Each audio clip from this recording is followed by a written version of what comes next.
Vou começar apresentando para vocês, então.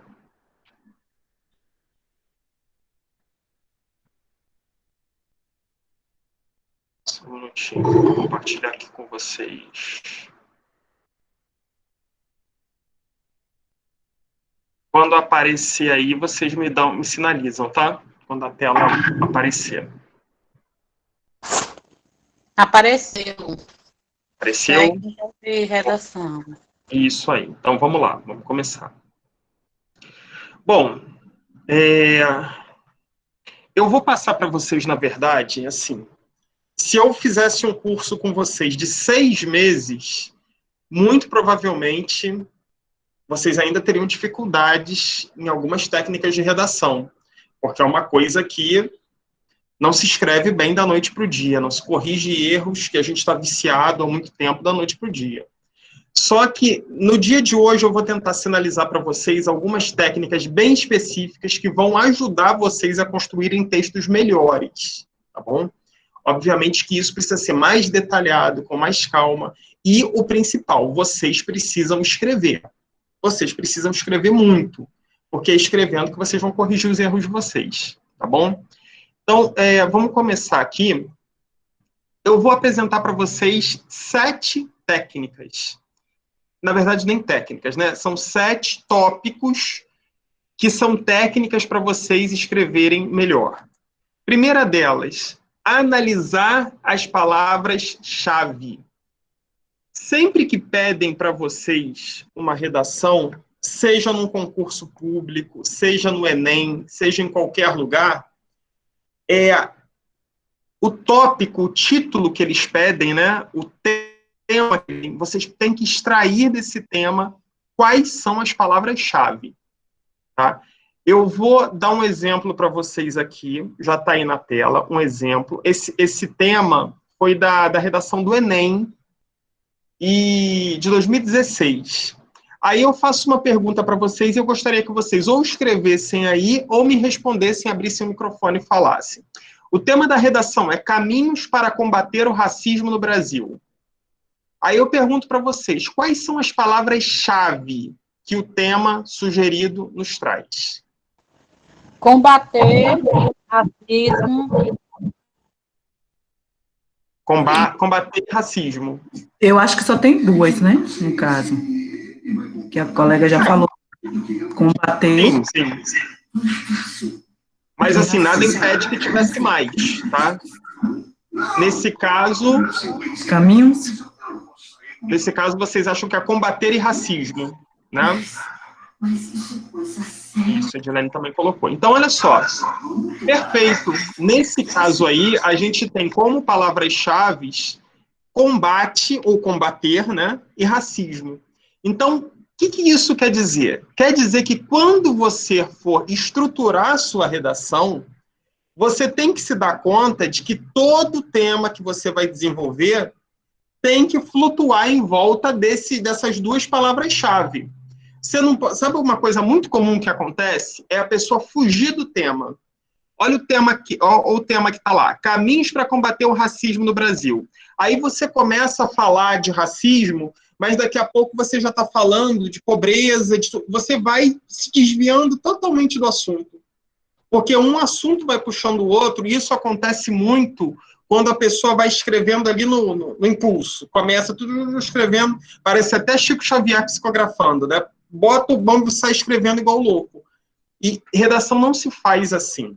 Vamos ver mais à frente que a gente vai falar do projeto de redação. Vocês têm que ter um projeto para construir a redação. Mas o primeiro ponto qual é? Pegou lá, tem o tema. O primeiro ponto vai ser: quais são as palavras-chave desse tema, né, que é trazido? Vou dar um outro exemplo para facilitar, para a gente entender melhor o que a gente está falando, esse sentido, né? Eu vou pegar para vocês um tema de uma redação do Enem de 2012. Eu vou copiar ela aqui e vou colar nos comentários para para ficar escrito, que às vezes a gente visualiza melhor, né? Mas eu vou falar também. Ó, o tema é o que eu colei aqui no bate-papo. Movimento imigratório para o Brasil no século XXI. Tema bom, hein? Movimento imigratório para o Brasil no século XXI. Peço que vocês me respondam quais são as palavras-chave nesse tema. Imigratório e Brasil. Imigratório e Brasil. Século XXI também poderia entrar. Imigratório, Brasil e século XXI. Mais alguém? Eu acho que sim. Eu espero que não digam que vocês dois mataram. Seja lá o que for, pode esperar. Movimento. Bom, falamos quase tudo, né? Movimento migratório, Brasil, século XXI. Na verdade, o que acontece? Quando a gente fala palavra-chave, você não precisa pegar tudo que está dentro do tema. Você tem que pegar o tema central, a palavra central pela qual vai transitar tudo. Então, aqui, a mais importante de todas, qual seria, se a gente fosse pegar uma, qual seria essa palavra-chave? Se fosse pegar só uma, movimento migratório para o Brasil no século XXI. Imigratório? Imigratório. Anete, Camila, imigratório. Edneuza concordando, imigratório. Pois bem, a mais importante é essa mesmo, imigratório. Tudo transita ao redor de imigração, né? Obviamente que você vai falar assim, mas eu preciso falar que é Brasil também, porque eu estou trabalhando com... Eu não posso fugir do tema. Só que tem um detalhe, obviamente que é importante, mas isso não é se você colocar Brasil como palavra-chave, fica muito amplo, né? Fica muito amplo, ou seja, você pode falar de qualquer coisa de Brasil. Se você botar século XXI como palavra-chave, você pode falar de qualquer coisa do século XXI. A palavra-chave é a palavra através da qual vai se pautar praticamente toda a sua redação. Então, a palavra-chave aí é imigratório. Não precisa ter mais nenhuma outra como palavra-chave. Então, você tem que lembrar que quando você construir o seu texto, você vai ter que falar de imigração lá do início até o fim. Agora, obviamente, que não é falar de imigração porque eu vi a novela lá que tinha um imigrante. Não é isso. Vocês vão ter que falar de imigração, mas no século XXI, no Brasil. E aí vocês vão ter que desenvolver o projeto de redação. Olha ela aí de novo, tá? Mas percebam que a primeira coisa é a gente identificar qual é a palavra-chave. Vamos treinar só mais uma, porque isso é importante. Identificar a palavra-chave é uma das maneiras da gente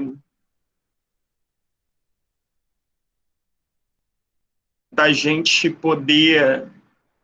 É o primeiro caminho. Olha só, vou botar o tema novamente. Esse tema também foi da redação do Enem de 2014. Publicidade infantil em questão no Brasil. Qual ou quais são as palavras-chave desse tema? Na minha opinião, publicidade infantil. Publicidade infantil, Margarete. Mais alguém?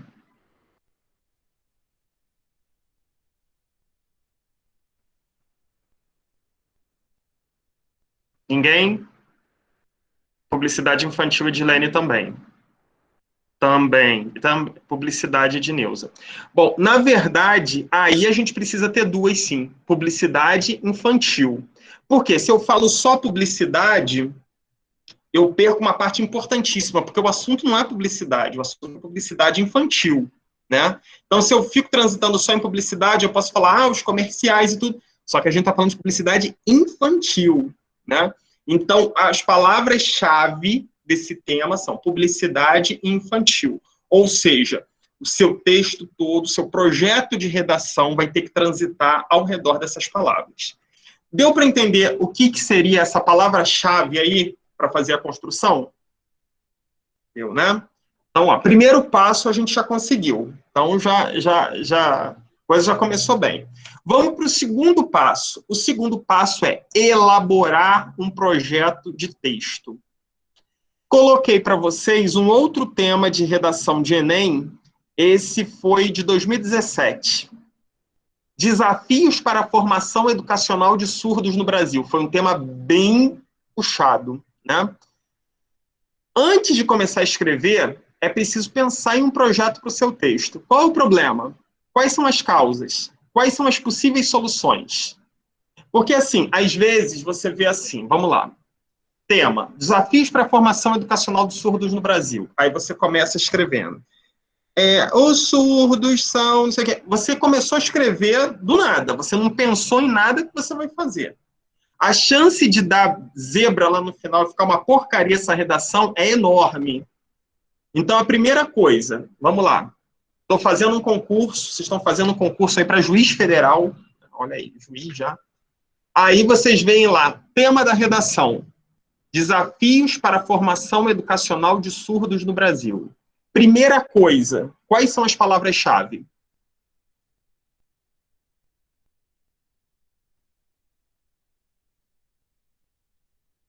Desafios para a formação educacional de surdos no Brasil. Quais são as palavras-chave? Desafios e surdos. Desafios e surdos. Mais alguém? Eu colocaria educacional também. Desafio educacional e surdos. Perfeito. Então, nesse caso, os surdos é óbvio, né? Não tem como não ser uma palavra-chave. O desafios não é nem tanto palavra-chave. Vocês vão ver por que não vai entrar desafio como palavra-chave. Agora, o educacional é. Porque, na verdade, o que a gente está falando? A gente está falando de educação de surdos. O tema é educação de surdos. Ah, mas é o desafio? Não, com certeza. Quando você for falar da educação de surdos, você vai apontar os desafios, vocês vão apontar os problemas, vocês vão apontar as possíveis soluções, mas, em si, ele não é a palavra-chave. O peso principal desse tema é educacional e surdos, ou seja, tudo vai ter que transitar ao redor de educacional e surdos, ok? Primeiro ponto, achamos as palavras-chave. Ah, tá, vamos supor, mas eu coloquei desafio também como palavra-chave. Não tem problema nenhum. O que importa é você saber ao redor do que vai transitar a sua redação. Tá? A palavra-chave é para você lembrar que em momento algum você pode se afastar disso. Porque sabe qual é o problema? Desafio educacional de surdos no Brasil. Aí você começa escrevendo que o surdo... Daqui a pouco você está terminando a sua redação falando de mudo, falando de deficiente físico, que não tem nada a ver com o tema que você falou. Então você se perdeu totalmente. Por isso que você tira as palavras-chave do texto. Agora vamos lá. Tiramos as palavras-chave do texto. No caso, as palavras-chave foram educacional e surdos. Agora eu preciso fazer um projeto de texto. O projeto de texto ele pode ser feito de uma maneira muito simples, eu respondendo 3 perguntas. Eu nem precisa começar a pensar em escrever. Pega a sua folha de rascunho, toda a prova de redação tem uma folha de rascunho, e vamos montar o projeto primeiro. Primeira coisa, antes de começar, qual é o problema? Primeiro ponto, você tem que identificar qual é o problema. Segundo ponto, quais são as causas desse problema ou dessa situação? E terceiro ponto, quais são as possíveis soluções? Vocês vão responder essas 3 perguntas. Respondendo essas 3 perguntas, vocês já têm um projeto de texto pronto. Então, vamos lá. Desafios para a formação educacional dos surdos do Brasil. Queria que alguém me dissesse qual é o problema dessa redação que eu vou escrever.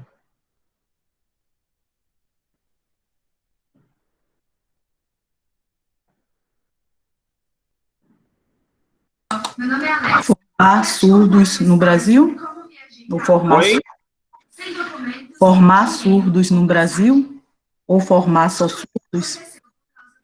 Não, olha só. Quando a gente tem quando a gente pergunta qual o problema, a gente não precisa ter só palavrinhas, não. A gente pode pensar nesse problema de uma maneira mais ampla. Então, assim, por exemplo, desafios para a educação de surdos no Brasil. Qual é o problema em cima do qual eu vou escrever minha redação? Eu posso falar, por exemplo, que é um desafio, isso eu posso estar escrevendo, tá?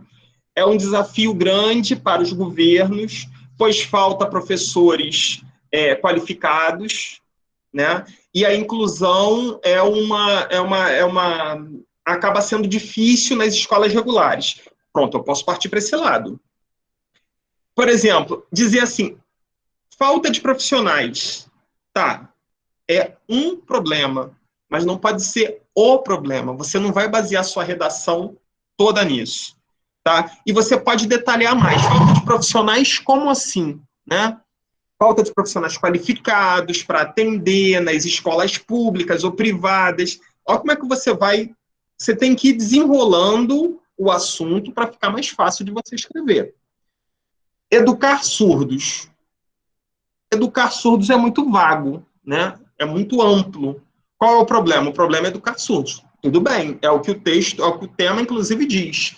Mas em cima de qual problema eu vou me debruçar? Porque, assim, 10 pessoas podem escrever 10 redações com abordagens totalmente diferentes uma da outra. Uma pessoa pode escrever com a abordagem da falta de profissionais qualificados para atender os alunos nas escolas. Um outro pode falar das escolas especiais para surdos. Um outro pode falar da dificuldade de ensino da língua de sinais no Brasil. Então, olha só como é que tem um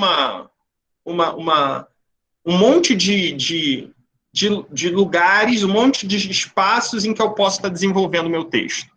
Então, vamos lá, vamos supor, vou partir para um outro tema agora que ninguém abordou. Desafios para a educação de surdos no Brasil. Qual o problema? Eu vou botar assim, o problema, na minha opinião, para eu desenvolver, seria que a Libras, né, que é a língua brasileira de sinais, não tem a abordagem, não tem o alcance que ela deveria ser. Para mim, esse é o problema em cima do qual eu vou começar a desenvolver meu texto. Então, eu vou escrever aqui, vou escrever mesmo. Qual é o problema? A língua brasileira de sinais, que é Libras, não tem o alcance que deveria ter, e isso faz com que os surdos tenham dificuldades. Pronto. Isso daqui é para eu me guiar, é para eu saber quando eu começar a escrever, para que lado eu vou, né?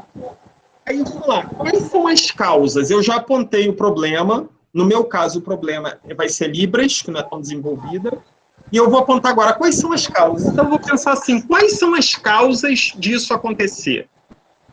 A língua brasileira de sinais não ser desenvolvida, não ter tanto alcance. Aí eu posso colocar assim, ó, ela não tem tanto alcance porque a gente não aprende na escola.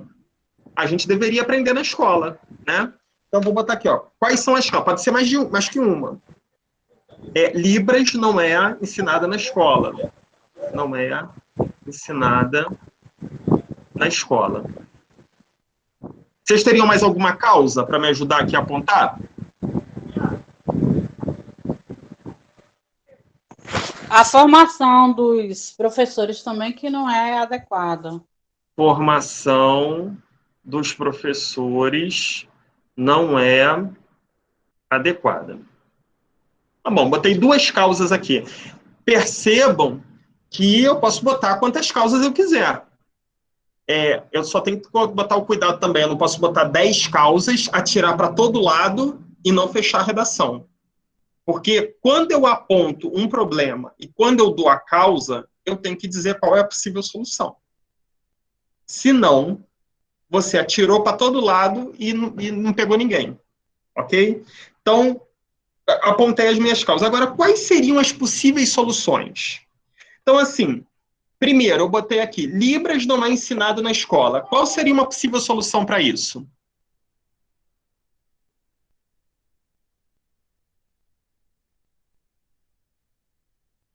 Inserir a Libras na educação fundamental, talvez, pelo menos uma iniciação. Perfeito. Então, inserir Libras no currículo, você falou do ensino fundamental, a gente pode ser até mais amplo. A gente pode botar na educação básica, né? Que vai englobar desde a educação infantil, porque a gente tem crianças surdas na educação infantil também, né? E a gente tem aquilo, quanto mais novinha a criança, mais fácil dela aprender. Né? Então, assim, para um problema que eu apontei, Libras não é ensinado na escola, eu já dei uma solução, inserir Libras no currículo da educação básica. Só que a gente apontou outro problema, formação dos professores não é adequada. Qual a solução que a gente teria para isso? Investir mais. Investir mais em quê?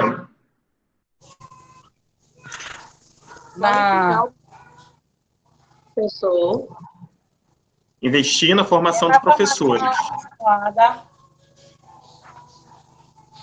Perfeito. Então, eu apontei 2 problemas e eu já apontei 2 soluções. Já tá bom, eu já tenho um projeto de texto. Agora, esse projeto de texto que eu acabei de construir, de nada vai adiantar se eu começar a escrever uma coisa totalmente diferente dele. Então, eu tenho que fazer o seguinte, com base nesse projeto de texto, eu vou começar a estruturar minha redação. Deu para entender o que seria esse projeto de texto?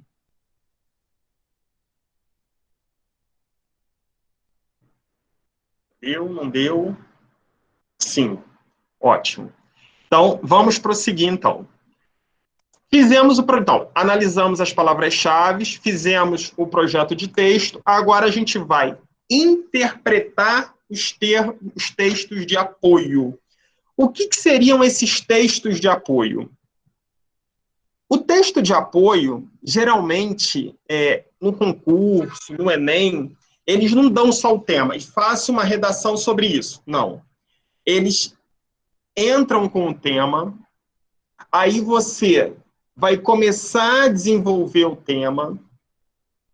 Antes de você começar a desenvolver o tema, eles vão dar um fragmento de texto de alguma coisa, eles vão dar uma reportagem relativa àquilo ali. Então, isso são os textos de apoio. Eu acho que eu tenho um texto de apoio para mostrar para vocês aqui. Deixa eu ver aqui.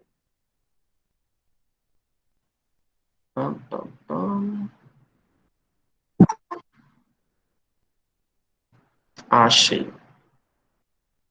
Vou mostrar para vocês um texto de apoio que eu tenho aqui. Não está aqui não. Não tem problema não. Depois eu mostro para vocês um texto de apoio. Mas o texto de apoio são aqueles textos que acompanham a redação e, a partir delas, você tem uma noção melhor. Quando eu digo assim, interpretar os textos de apoio, o que é isso? O que isso quer dizer? A gente tem que ler com calma o texto de apoio. E com base nesse texto, você vai pegar algumas informações que são importantes que vão te ajudar a desenvolver a sua redação. Agora, detalhe, evitem cópias. Vocês podem pegar alguns dados que vocês acham importantes? Podem. Agora, não é para fazer cópia, ok? Só um minutinho, deixa eu tirar um.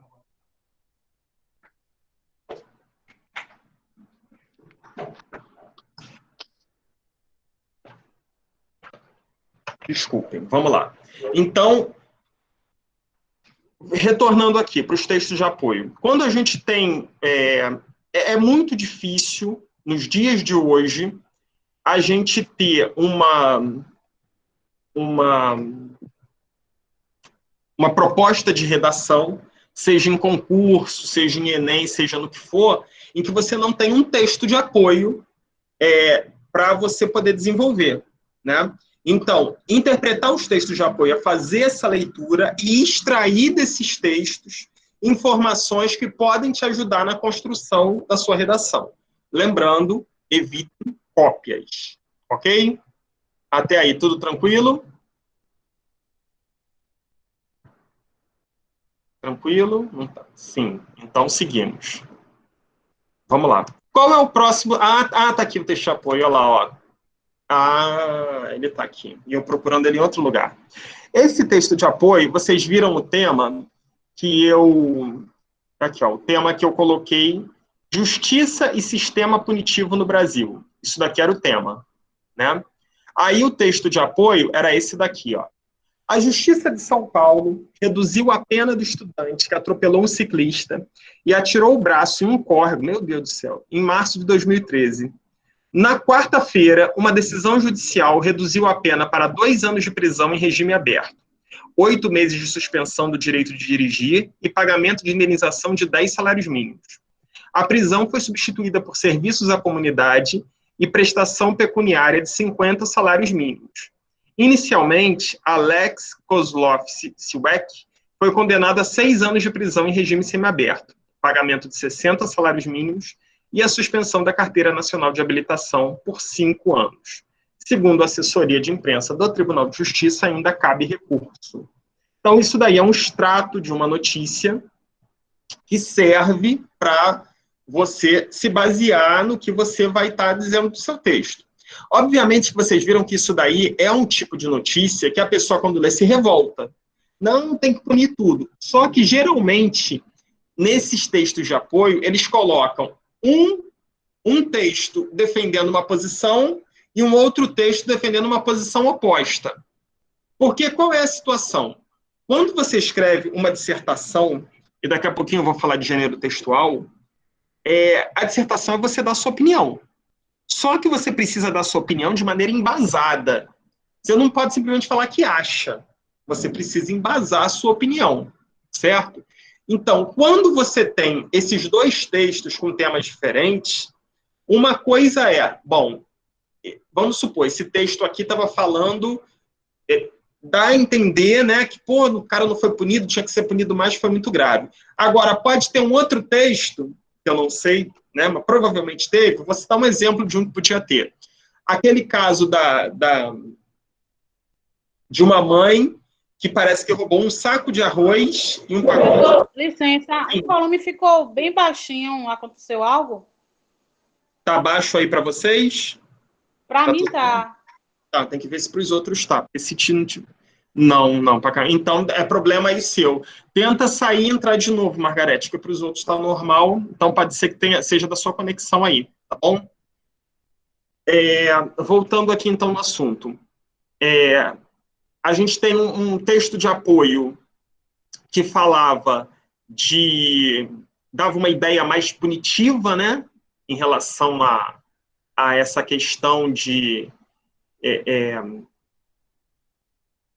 não punir, de fazer com que as pessoas saiam impunes de crimes. Agora, a gente podia ter um outro texto para contrabalançar isso, é o caso daquela mãe que roubou um saco de leite em pó e 1 quilo de arroz do supermercado, porque a filha estava condenada a 3 anos de prisão, né? As pessoas, muitos vão falar assim, poxa, tudo bem, roubou, e ela devolveu, né? Esse caso ainda aconteceu, ainda devolveu, e mesmo assim ela foi condenada. Aí você vai ver, o cara que matou o outro, ainda jogou o braço do outro no rio, foi condenado, mas ficou, nem preso foi. Agora, a outra que roubou um saco de leite em pó, ela está presa. Então, são essas coisas que vão estar equilibrando. Provavelmente vai ter muitos de vocês que vão falar assim, não, mas eu acho que tem que punir mesmo. O do saco de leite em pó, tudo bem. Agora já vai ter gente que vai contrabalançar. Né? Vai falar assim, não, eu sou a favor de punir de acordo com o delito. Quem teve um delito leve é punido levemente. Quem teve um delito mais pesado é punido de forma mais pesada. E por aí vai. Então, o importante desses textos de apoio é você não, a questão não é dar apenas a sua opinião, mas é você tentar, de toda forma, mostrar, principalmente quando os textos são assim, o fato de você expressar a sua opinião de uma maneira bem, bem firme, é você tentar desconstruir os argumentos contrários. Vou dar um exemplo aqui para vocês, para ficar mais claro. O tema é sistema punitivo. Vou usar esse mesmo exemplo. Sistema punitivo no Brasil, vou pegar esse texto aí do cara que atropelou e vou dar o outro exemplo dessa mãe aí que roubou o leite em pó. Primeira coisa que eu faço é pegar a palavra-chave. Eu posso tranquilamente falar que palavras-chave são punitivo, punição e justiça. São as palavras-chave. Aí vamos lá. Qual o problema? Bom, o problema tem vários. Lembrem disso, não é um só não. Cada um pode ter um diferente. O problema, na minha opinião, é o seguinte. Até que ponto é válido prender todo mundo que comete delitos? Esse é o meu problema. Eu parto desse princípio. Aí vamos lá. Quais são as causas desse problema? Aí não é um problema a ser apontado. É uma hipótese que eu levantei. Então, ao invés de eu falar quais são as causas, eu vou falar o que gera, o que eu quero desenvolver a partir disso daí. Bom, as causas disso eu vou falar da seguinte forma. Se eu prendo todo mundo que comete um delito, primeiro que vai faltar vaga nas cadeias. Primeiro ponto. Vou colocar um outro. Às vezes a pessoa que cometeu um delito no desespero vai para a cadeia e se junta com os outros perigosíssimos e acaba entrando para o mundo do crime para valer. Segundo ponto, que eu já coloquei. E posso ir apontando mais. E lá no terceiro ponto, eu vou apontar as possíveis soluções, como a gente já fez nos 2 primeiros tópicos, né? Agora, como eu estou aqui depois de construir esse texto, interpretar os textos de apoio, porque com base nos textos de apoio que eu pensei isso daqui. Porque o texto de apoio me deu uma situação de um lado e uma situação de um outro.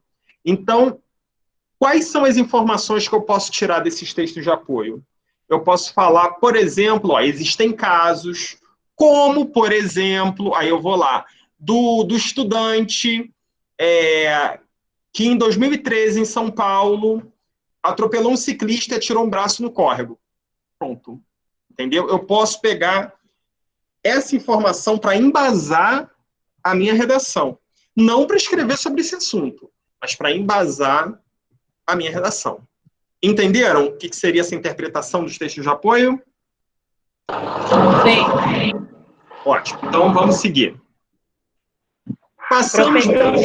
Sim. Professor, boa noite. Boa noite. Pode colocar citações em redações? Poder citações pode. de teóricos? Poder pode. Você só tem que ter cuidado com a citação que você vai botar. Porque o risco é você botar a citação de uma pessoa e dizer que é a outra, né? Se você tem certeza do que você está botando, por exemplo, Paulo Freire dizia que a educação não muda as pessoas, sem educação não se muda o mundo. Tudo bem, você sabe que você está falando daquilo ali e te dá segurança. Agora, se você não sabe quem o autor da citação que você vai fazer, não faça, para você não ter problema. E outra coisa, não façam citações apenas por fazer. Não, vou botar aqui estou falando sobre sistema punitivo no Brasil, vou jogar aqui um Paulo Freire para ficar bonito. Paulo Freire não tem nada a ver com esse assunto.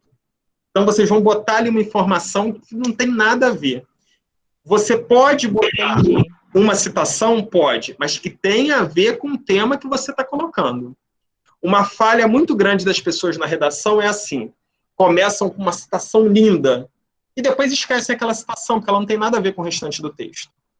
A citação para estar ali, ela tem que ter a ver com todo o desenrolar do texto.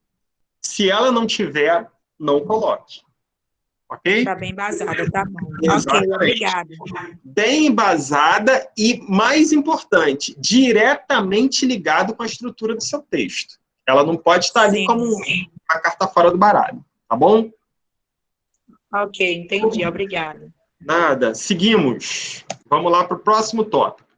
Analisamos as palavras-chave, elaboramos um projeto de texto, interpretamos os textos de apoio e agora a gente vai para as características do gênero textual.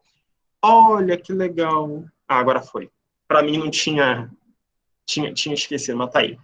Olha só, existem diversos tipos de gêneros textuais. Diversos tipos.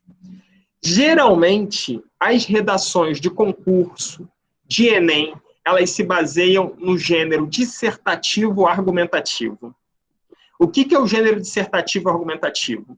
É um gênero em que você defende um ponto de vista, em que você usa argumentos para defender esse ponto de vista e usa argumentos para ir contra pontos de vista contrários. Isso é um texto dissertativo argumentativo. Qual é o problema? Às vezes, a pessoa se empolga e ela muda o gênero. Um exemplo, vamos lá. Sistema punitivo no Brasil, né? É o tema. Aí a pessoa começa a escrever assim. O sistema punitivo no Brasil é muito ruim. Ele está horrível já esse início, mas estou colocando só para a gente entender. Há 10 anos atrás, um amigo meu foi preso. Primeiro, isso daí é um gênero narrativo.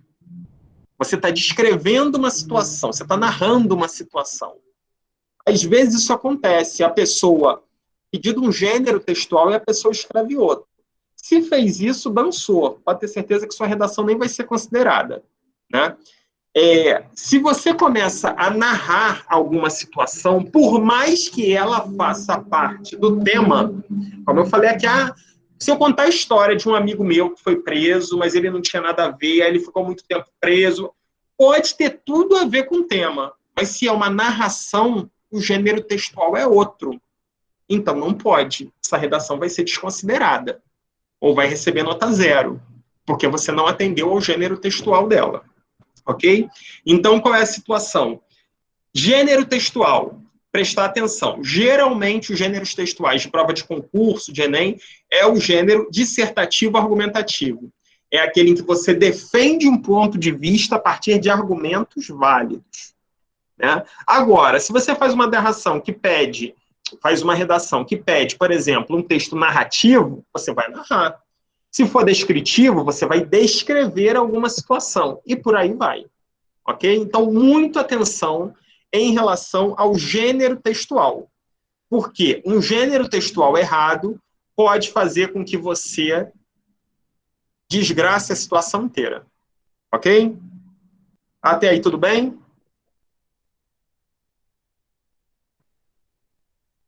Ok, então vamos lá. Próximo tópico. Ler muito. Muito. Tenho falado isso para vocês lá no curso de português. E vou repetir aqui. É preciso ler muito. Mas você fala assim, mas redação não seria melhor eu escrever muito? Se você ler muito, você vai escrever melhor. Okay? Não adianta nada você, sem ler, começar a escrever, porque você vai repetir as palavras, né? Você vai usar o mesmo tipo de vocabulário, você vai cometer os mesmos erros de coesão, de ortografia, de pontuação. Agora, quando você lê, isso faz com que você conheça novas palavras, com que você lembre de recursos coesivos, que eu vou falar daqui a pouco, e faz com que você também abra a cabeça para pensar de outras formas, né? Eu aqui trouxe para mostrar para vocês 5 livros, são livros que eu já li, um eu ainda não terminei de ler, mas eu estou lendo. São livros ótimos, alguns aqui são um pouquinho mais difíceis, outros são clássicos. Eu vou mostrar para vocês esses 5 livros. Esse livro aqui é A Morte da Verdade. Esse livro aqui é um livro muito atual. Ele fala justamente dessa questão das fake news, né? E como é um livro da Michiko Kakutani, ela é uma jornalista americana, né?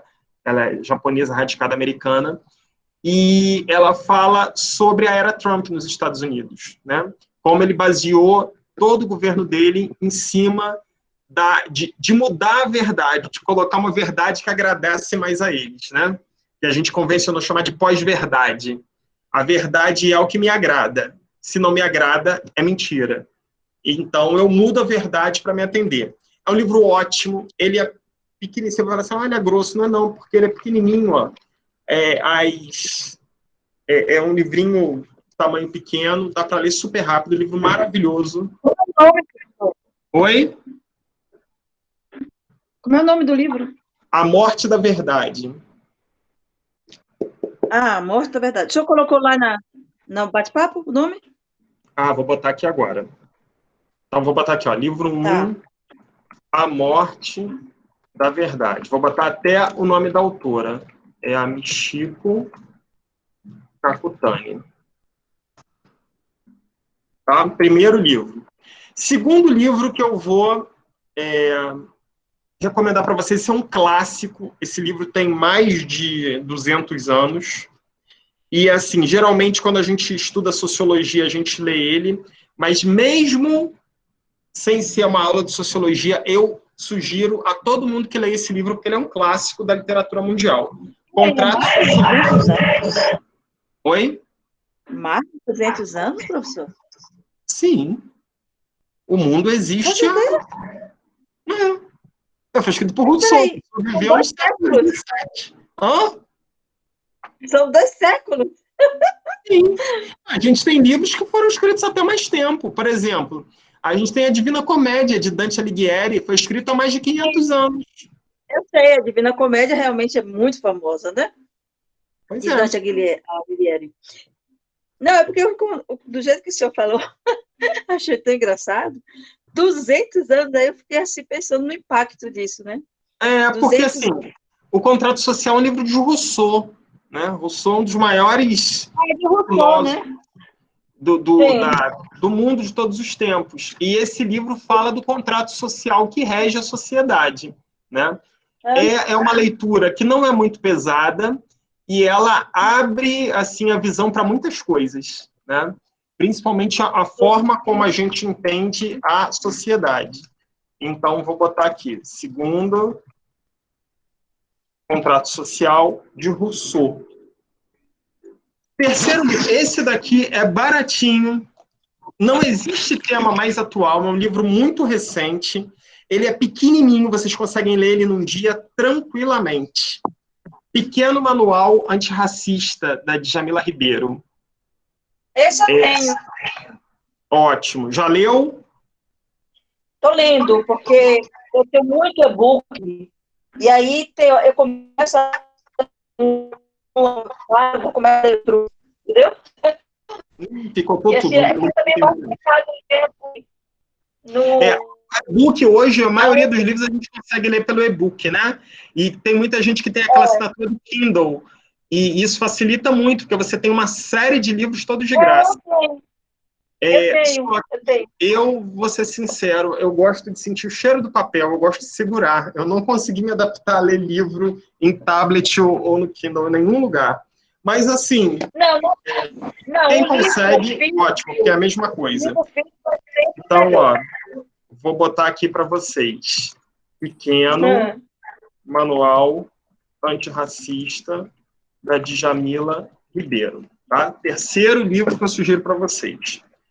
Quarto livro, são 5 livros que eu vou sugerir. Seria ótimo se vocês conseguissem ler pelo menos um. Se não for nenhum desses, não tem problema não, pode ser outro. Esse daqui já é um clássico, né? Ele foi lançado, se eu não me engano, em 2019, e é o volume 1, é o Escravidão, do Laurentino Gomes. Esse daqui é grande mesmo, mas, gente, é uma leitura, eu ainda não consegui terminar. É um livro de mais de 400 páginas, mas é uma leitura tão chocante que você não consegue desgrudar do livro. Ele é o volume 1, porque tem a continuação, seria lançado esse ano o volume 2, mas com essa questão da pandemia não foi lançado. Então, ano que vem ele deve estar sendo lançado o volume 2, assim, aconselho a vocês. E, gente, assim, a gente, às vezes, vai para o final de semana, vai beber com os amigos, vai para uma festinha, ou vai fazer compra, gasta R$50 rindo, né? Um livro desses aqui, você compra por 30, 29, 39, você pega umas promoções. É aquilo, a gente, às vezes, não dá valor para as coisas que realmente têm valor. O quanto um livro desse agrega no nosso conhecimento, né? A bebida sai na urina, mas isso daqui não sai, não. Fica até... Vocês levam junto com vocês pro caixão, né? Aí eu só nem vejo. E o último livro que eu sugiro para vocês é esse daqui, também de Rousseau, A Origem da Desigualdade entre os Homens. Anete, eu concordo com você. Livro no Brasil é muito caro. O grande problema é que a gente não tem problema em pagar R$50 num bar, mas a gente acha muito caro pagar R$50 numa livraria. Esse é o grande problema. Eu acho que o livro também podia ser mais barato, mas o problema é que as pessoas não dão real valor aos livros. Aí, Verdade. né, a gente tem esse problema. Esse daqui também é um livro de Rousseau, ele fala sobre a origem da desigualdade entre os homens. Esse já é um livro mais, né, mais denso e tudo, mas é um livro pequeno, é legal de ser lido, é interessante, e os pontos de vista que Rousseau defende nesse livro são muito interessantes. Então, vou botar aqui, livro 5, minha última sugestão para vocês, A Origem da Desigualdade entre os Homens, de Rousseau. Ok? 5 livrinhos que eu sugeri para vocês. Vocês não precisam ler nenhum desses 5, vocês podem ler qualquer outro. O importante é ler. Quer ver, eu vou fazer uma coisa com vocês aqui. Vou pegar o Escravidão aqui do Laurentino, vou abrir do nada em uma página, vou ler um pequeno trecho para vocês verem como já vai facilitar a vida da gente. Vou pegar aqui, ó, abrir aqui na página 278, vou ler o primeiro parágrafo que aparecer. No topo da hierarquia da peculiar organização do trabalho no navio negreiro estava o capitão, o primeiro a ser contratado pelo dono da embarcação ou pelo organizador da viagem. Só disso daqui, eu já tenho o uso das vírgulas isolando estava o capitão. Aí você vai falar assim, mas por que eu uso vírgula para isso? Aí você já vai começando a entender que nesses casos você precisa usar vírgula. Algumas palavras, ó, no topo da hierarquia da peculiar organização do trabalho. Alguém sabe me dizer qual é o sentido da palavra peculiar?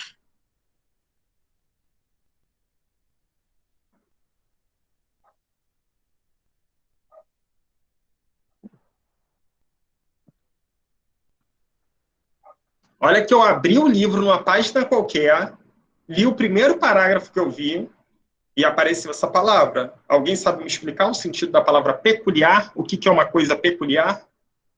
Estranha? Uma coisa peculiar. Eu estou falando por mim, viu? Vamos falar? Tem mais alguém falando? Não, pode falar. Peculiar, eu diria que seria uma coisa específica, uma coisa, digamos, única. Isso. Camila também colocou isso daí. Exatamente. Esse é o sentido de peculiar. Peculiar é uma coisa própria de alguma coisa, uma coisa única, né? É uma coisa que diferencia das demais. Então, assim, numa redação eu podia estar escrevendo, por exemplo, próprio, único. Só que se eu sei o sentido da palavra peculiar, isso dá um peso maior à redação, a forma como a gente escreve as palavras, né? A forma como a gente desenvolve o texto. Então, por isso que é muito importante ler. Tá vendo? Eu abri numa página aqui qualquer, li o primeiro parágrafo que eu vi, já vi essa palavra. Os meus livros, eu rabiscava todos eles, porque é meu mesmo, eu posso rabiscar o que eu quiser. Então, assim, quando eu vi alguma palavra que eu achava legal, eu circulava. Quando tinha algum trecho que eu achava muito legal, eu rabiscava tudo. Então, assim, a leitura faz com que vocês conheçam novas palavras e desenvolvam novas habilidades. Por isso que eu falo sempre, leiam muito. Ok? Podemos prosseguir? Se ninguém falou nada contra, prossigo. Falamos de analisar as palavras-chave, elaborar um projeto de texto, interpretar os textos de apoio, sobre as características do gênero textual, ler muito, falamos 5, faltam 2 ainda. Qual é o 6º ponto que eu falo com vocês? Trabalhar o vocabulário. O vocabulário é o conjunto de palavras que a gente tem na nossa prateleira de informações, né? A leitura aumenta esse repertório. sem leitura, sem conhecer novos textos, ou se ficar só lendo a revista de fofoca, ou só ler bula de remédio, vocês não vão conseguir ampliar esse vocabulário. Por isso que é importante ler livros diversos, de vários tipos. Muito importante, olha o primeiro tópico que eu coloquei para vocês, utilizar sinônimos. Porque às vezes você escreve, por exemplo, vem uma coisa aqui da minha cabeça. Sistema punitivo no Brasil. O sistema punitivo no Brasil acaba, ao invés de ajudar, prejudicando a sociedade como um todo. Isso porque a sociedade tem dificuldade. Olha aí, 2 sociedades. Esse tipo de repetição no texto, uma palavra sendo repetida muitas vezes, isso conta negativamente para a construção de um texto. Então, a gente precisa saber utilizar sinônimos. Bom, se eu usei sociedade aqui, qual outro termo parecido com sociedade que eu poderia usar para não ficar repetindo, né?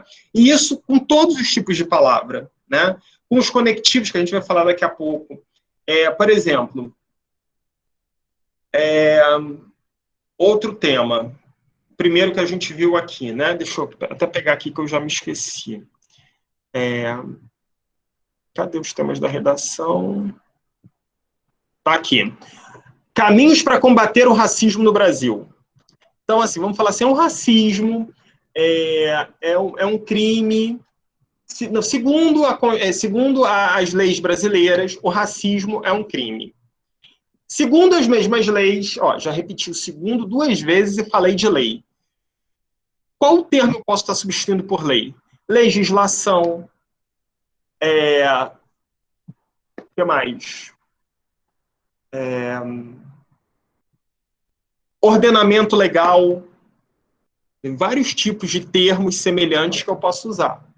Então, é isso que, quando a gente fala utilizar sinônimos, é evitar repetições. Né? Obviamente, com termos que você vai repetir. Não quer dizer que a sua redação inteira só pode aparecer uma vez cada palavra. Não. O que não pode é aparecer em excesso. Você repetir uma palavra 4, 5, 6, 7, 8 vezes no texto. Ou então, no mesmo período, aparecer ali uma grudada na outra. Isso esteticamente é feio. E além de ser esteticamente feio, isso dá um ruído na coesão do seu texto. Então, utilizem sinônimos. Terminou de escrever, leia o que você escreveu. Veja até que ponto você consegue substituir. Né? Outro ponto importante, trabalhe inversões. A inversão, ela dá um aspecto mais elaborado para o seu texto. O que seriam as inversões? Geralmente, a estrutura de texto que a gente usa, vou botar aqui no bate-papo, é essa daqui, ó. Sujeito e predicado. Os meninos chegaram muito cedo na tarde de ontem. O sujeito, os meninos, predicado, chegaram muito cedo na tarde de ontem. Quando eu trabalho minha inversão, o que eu faço? Eu mudo esse sentido sujeito-predicado. Eu coloco predicado na frente, ou eu coloco uma adjunta adverbial no meio. Eu altero isso para elaborar. Então, por exemplo, eu posso falar assim. Na tarde de ontem,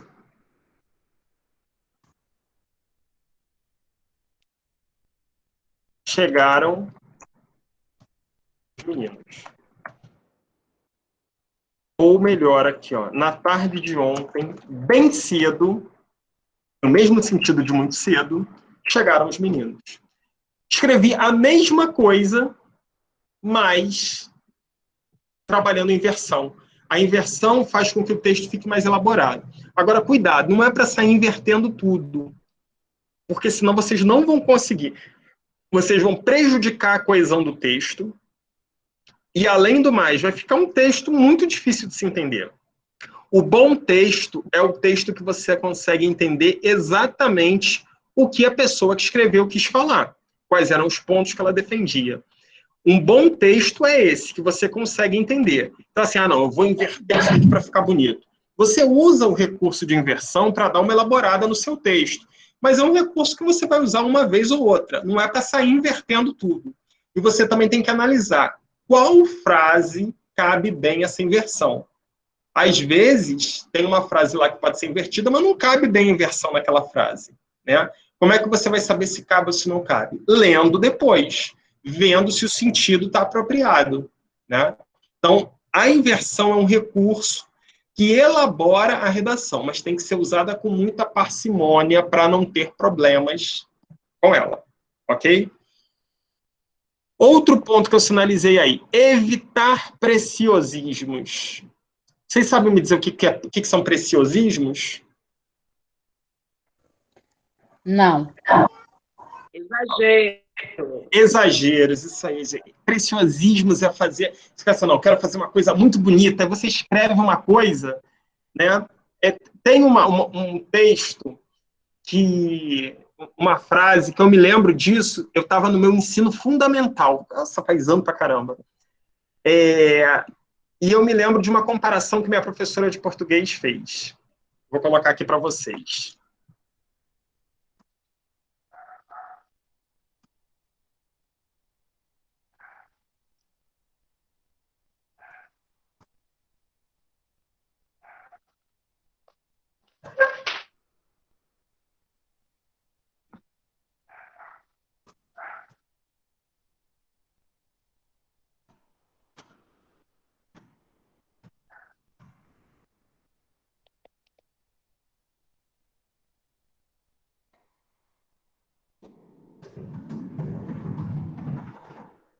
Ó, quero ver se alguém consegue traduzir aqui. A pretérita centúria, meu progenitor presenciou o astro-rei esconder-se melindrosamente. A pessoa acha que está abafando escrevendo isso, né? Tá uma coisa... Porque, assim, a intenção de um texto é se comunicar, né? Principalmente um texto dissertativo argumentativo. Você quer se comunicar do ponto de vista. Se você escreve uma coisa dessa, a probabilidade de você conseguir se comunicar cai muito. E, além disso, você pode querer enfeitar o pavão e o tiro sair pela culatra. Você pode errar o sentido de uma palavra, você pode escrever uma coisa que não tem nada a ver com a outra, e, esteticamente, isso é ridículo. Não é nem feio, é ridículo isso daí.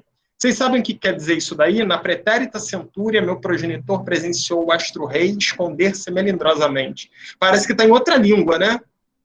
Isso daí é um português embolado, que não deve ser usado isso daí. Vou botar a tradução para vocês. Ninguém sabe, meu Deus. Não, é centúria que eu não estou muito ligada. Nada a Tem ver. alguma coisa. Do sol é professor. Oi? Isso tudo é para falar só do sol? Vou botar a tradução para vocês. Seria isso daí, ó. No século passado, meu avô presenciou o eclipse solar. Então, uma coisa muito simples poderia ser usado, mas a pessoa que escreveu, ela queria, né? Século passado, pretérita centúria, uma coisa pretérita, uma coisa passada, né? A gente pode até usar essa palavra pretérito, em tempos pretéritos, você pode usar como um sinônimo. Se você já usou passado ali, você tem que ver muito bem como é que está o texto, né? Examinar se cabe um pretérito, que é um termo muito elaborado, né? Você pode até usar, mas usar sem sentido nenhum, isso daí é o chamado preciosismo, né? Pretérita centúria. Por que não falou século, falou centúria? Centúria é um sinônimo para século, é um sinônimo muito antigo, que não se usa mais, entendeu? Aí tem lá, meu progenitor. Para que falar progenitor, né? Progenitor é o avô. A menos que você esteja tratando com termos técnicos, você usa, mas não é o caso. Presenciou o astro-rei. Astro-rei é uma figura de linguagem que quer dizer o sol, né? Você pode até usar figura de linguagem, é legal. O grande problema foi a figura de linguagem estar junto com essas palavras aí. Aí quebrou tudo. Por exemplo, não teria nada demais eu escrever assim, no século passado, meu avô presenciou o eclipse do astro-rei. Perfeito. Não tem nada demais, né? Agora, no meio daí, pegou mal, porque ficou uma coisa muito, né, muito pesada. Parece até aquelas fantasias de carnaval, de baile, né? Que o pessoal anda com pena de pavão, com tudo. Aí, no final aqui, esconder-se melindrosamente, né? Isso é legal, melindrosamente é um advérbio. Ele pode ser usado, os advérbios são sempre muito bem usados. Advérbios são aqueles, é o tipo de palavra que acompanha os verbos, né? E eles modificam o sentido dos verbos. Então, assim, você pode usar advérbios, não tem problema nenhum. Só que o problema daí foi o mesmo problema do astro-rei. Como você já tinha enfeitado muito o pavão antes, pegou mal aí depois, entendeu? Então, assim, usem e abusem dos advérbios, não com exagero, né? Aquilo. Qualquer coisa em exagero faz mal. Até água em exagero faz mal, né? Então, trabalhem com advérbios. É uma pena, assim, a gente não ter tempo, porque a gente tinha que ter muitos aulões desses. Um aulão só para advérbio, um aulão só para preposição, um aulão só para pronome. Mas consultem, leiam. Os advérbios são muito importantes num texto. Advérbios são boas formas, boas maneiras de você ter uma coesão no texto, né? Então, é uma maneira de você usar e enriquecer o seu texto. Mas tem que saber usar. Se não souber usar, vai dar problema, né? Então, 3 dicas aí para trabalhar o vocabulário. Utilizar os sinônimos, trabalhar inversões e evitar preciosismos. Sempre com muita parcimônia. Olha que legal, parcimônia, né? Termo legal para a gente usar.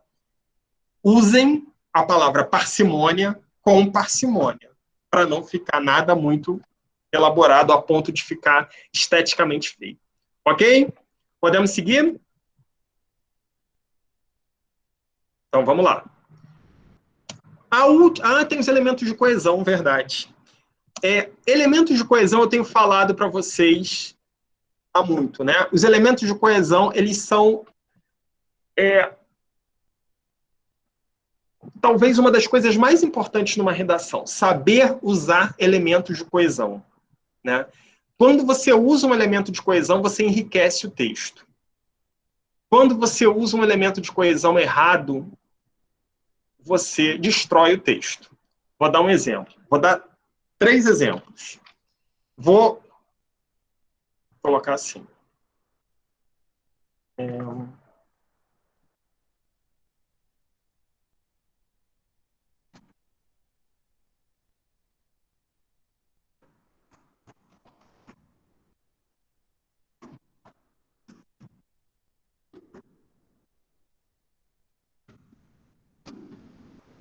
Ó, escrevi. Sumiu para mim. Eu gosto muito de sorvete. O sorvete que eu mais gosto é o que é vendido na sorveteria ao lado da minha casa. Então, assim, esse texto ele tem um problema de coesão aí, né? Qual o elemento de coesão aí? Eu tenho 2 períodos, eu tenho 2 frases, dois períodos aí. Eu gosto muito de sorvete. O próximo período, o sorvete que eu mais gosto é o que é vendido na sorveteria ao lado da minha casa. Mas eu poderia fundir esses 2 períodos através do elemento de coesão. Aí como é que ficaria? Ó?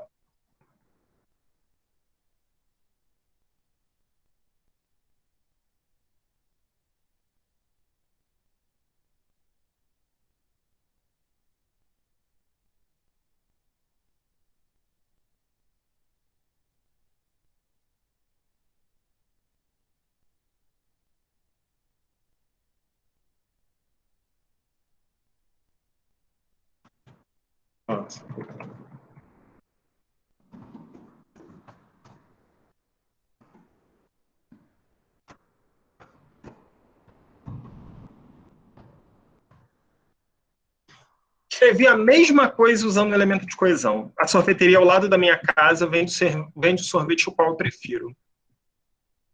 Então, e eu poderia escrever várias outras coisas. Ó.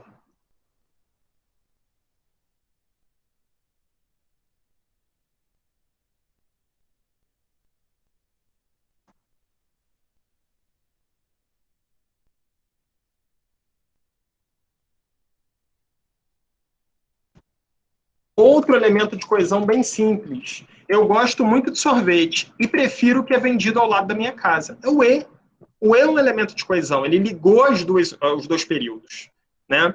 Então, esse elemento de coesão aí, ele enriqueceu o texto com base no que estava antes. Agora, quando eu falo para vocês que usar o elemento de coesão errado pode ser pior do que não usar o elemento de coesão, é quando você faz assim, ó.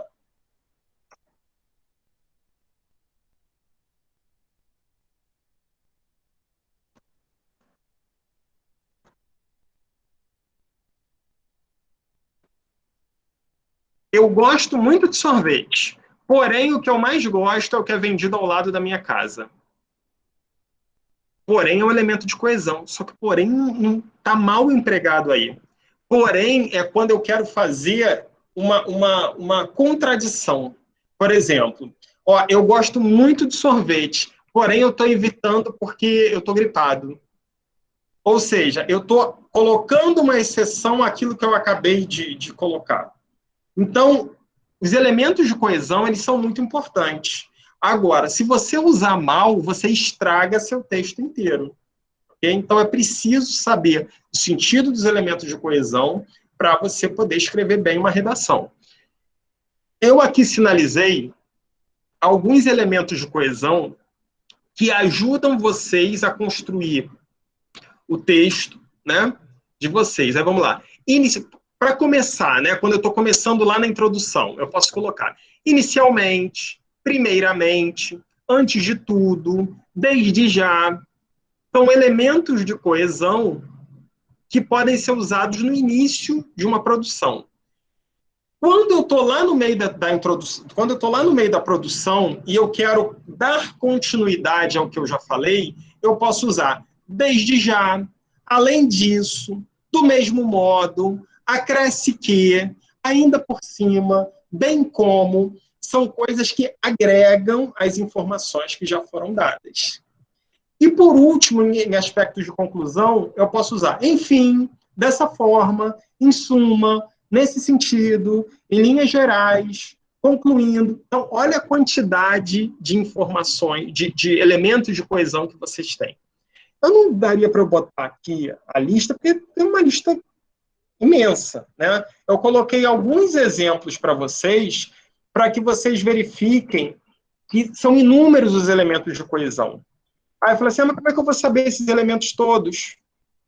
Eu vou repetir para vocês o que eu estou falando desde há muito tempo. Lendo.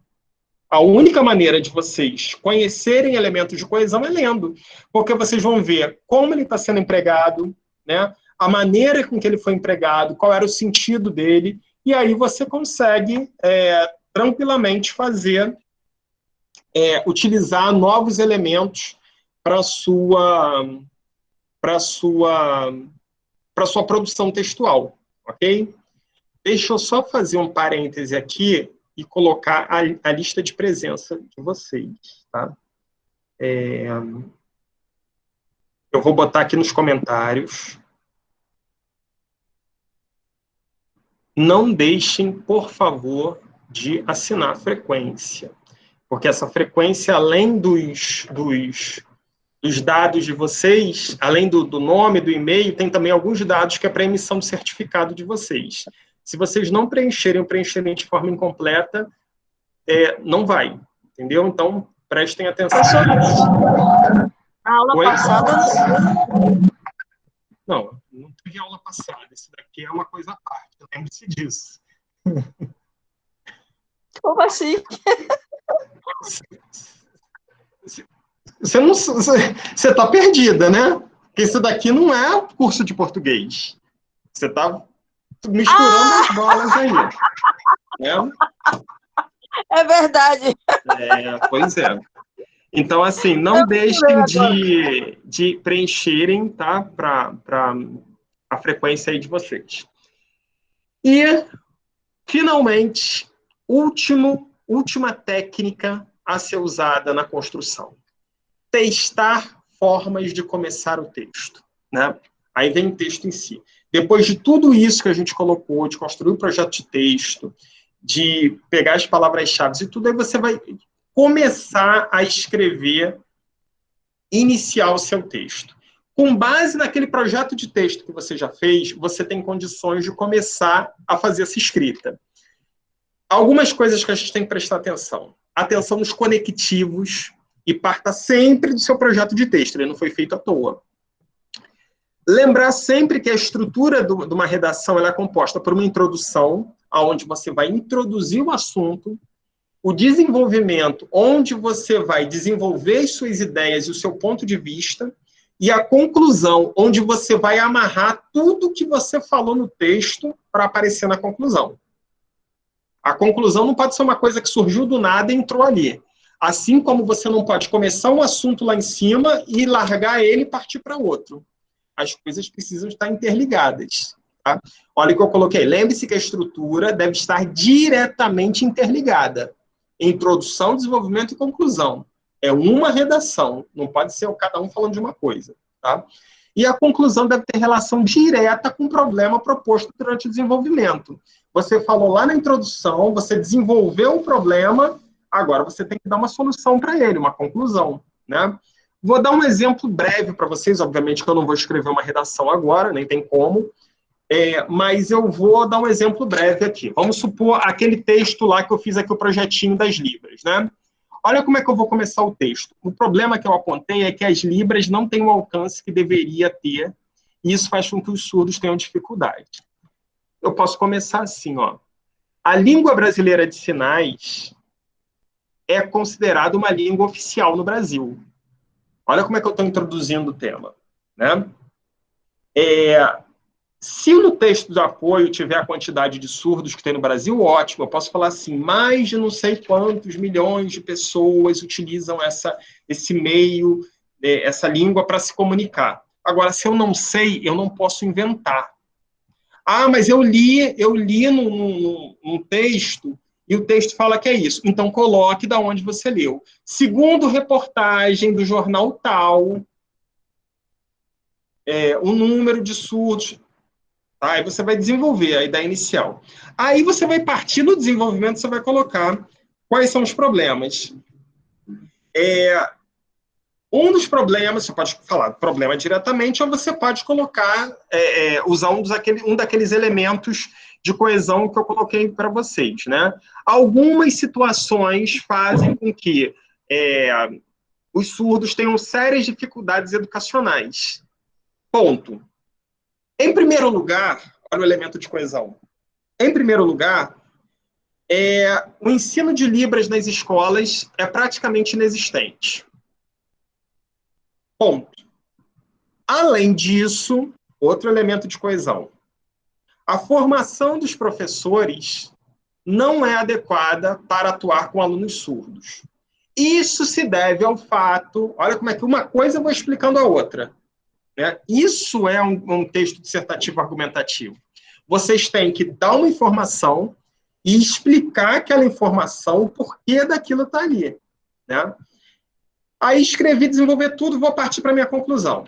Aí eu posso botar, concluindo, em linhas gerais, desse modo, sendo assim, aí eu vou dar a minha solução. Uma maneira de se resolver os problemas aqui apontados é a inserção do ensino de Libras pelo governo na educação básica, através de leis. Olha como é que eu vou detalhando tudo. Né? Você não pode só jogar. Você tem que colocar, tá, qual é a solução? Inserir Libras no currículo da educação básica. Tá, mas quem tem que resolver isso? É o governo. Tá, de que maneira? Através de uma lei. Tá, o que mais? Detalha tudo isso. Quanto mais detalhado for, melhor. E outra coisa, não existe introdução, nem desenvolvimento e nem conclusão com menos de 3 linhas. No mínimo, 3 linhas, tá? Para poder ter algum tipo de sentido. Fazendo isso, vocês vão ter construído, vocês pelo menos vão ter o início da construção de um texto adequado. Prestando atenção nessas técnicas, isso vai facilitar muito para vocês escreverem um texto. Eu vou propor para vocês o seguinte, isso aqui é um aulão, não é um curso, né? É uma aula que começou e terminou hoje. Mas eu vou propor para vocês que quem quiser, obviamente não é obrigado, quem quiser pode... Total de linhas para uma boa redação. Ah, depende do que pedirem. Depende. Vai depender. É sempre delimitado por quem pede, né? Porque redação pode ser 50 páginas. Um livro é uma redação, né? Agora, vai depender do que estiverem falando, por exemplo. Geralmente fala assim, escreva uma redação entre 20 e 30 linhas. Pode escrever 21, 22. Se você escrever 20 linhas contado, mas estiver bem escrito, é melhor do que você estar enrolando para dar 30. Entendeu? Então, você só tem que atender ao que é pedido, entre o número mínimo e o número máximo. Ok? O que eu vou sugerir para vocês é o seguinte, para quem quiser, façam uma redação, eu vou mandar para vocês, eu vou botar aqui, calma aí, eu vou mandar por aqui um texto de apoio, e quem quiser, obviamente, vai fazer uma redação e vai enviar, eu vou mandar aqui para onde vocês vão enviar, e eu vou corrigir a redação de vocês.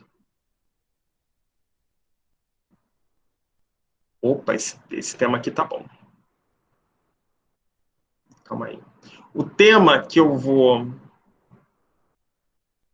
passar para vocês é o seguinte.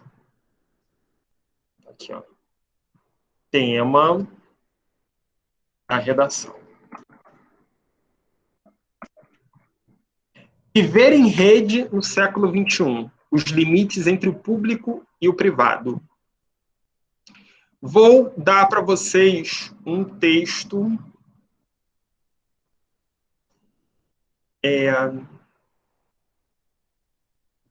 dois textos de reflexão.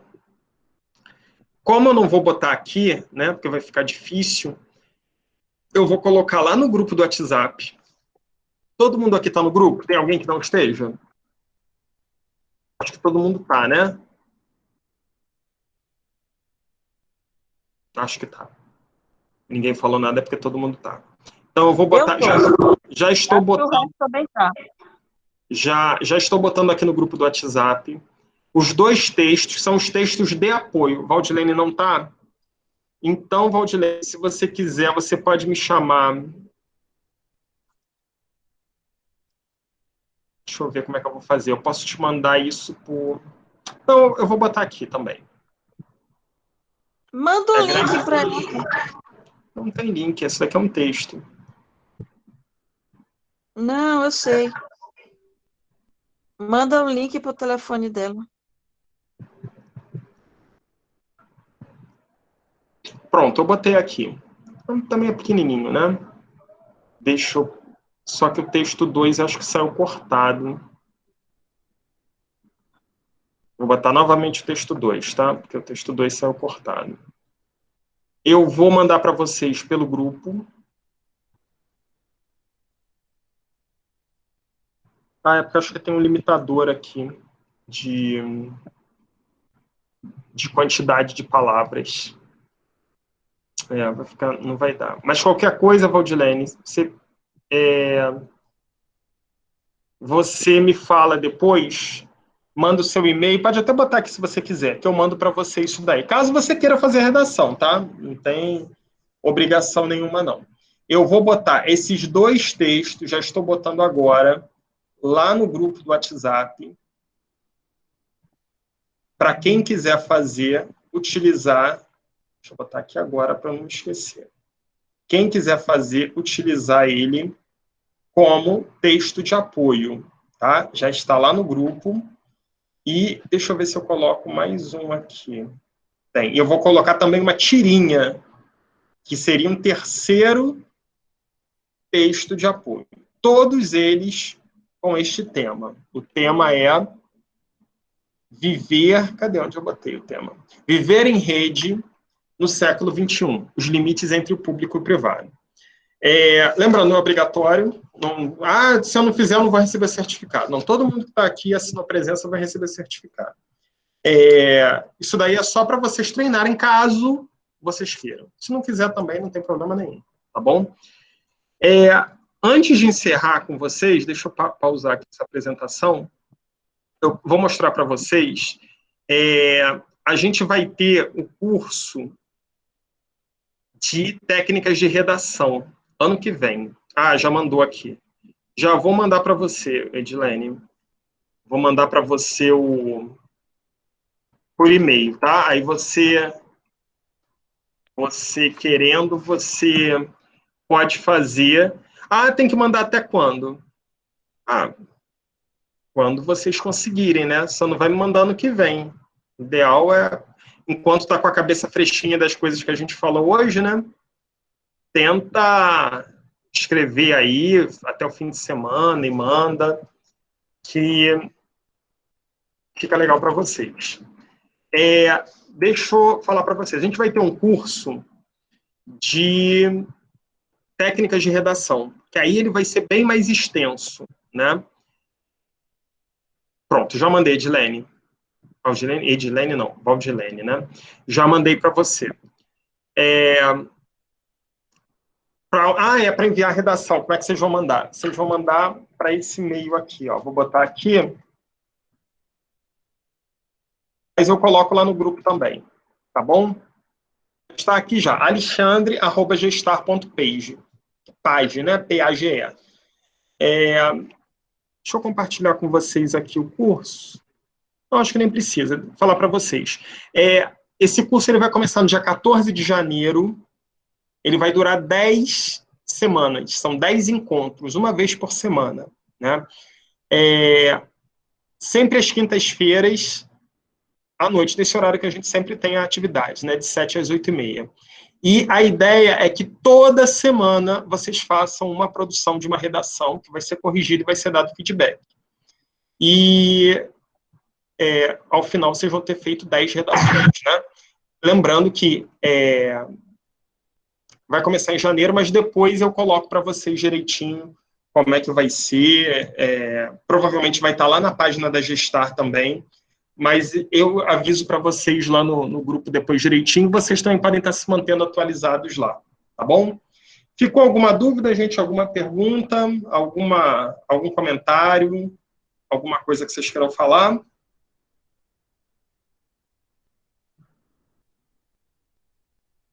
Foi ótima a aula.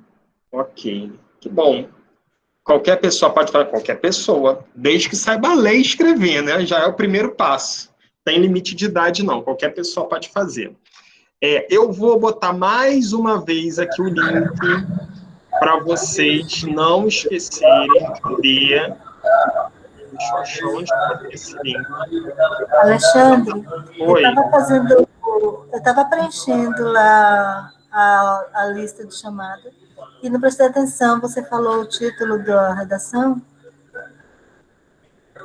Tá aqui nos comentários, ó. Eu vou botar de novo. Tema da redação, ó.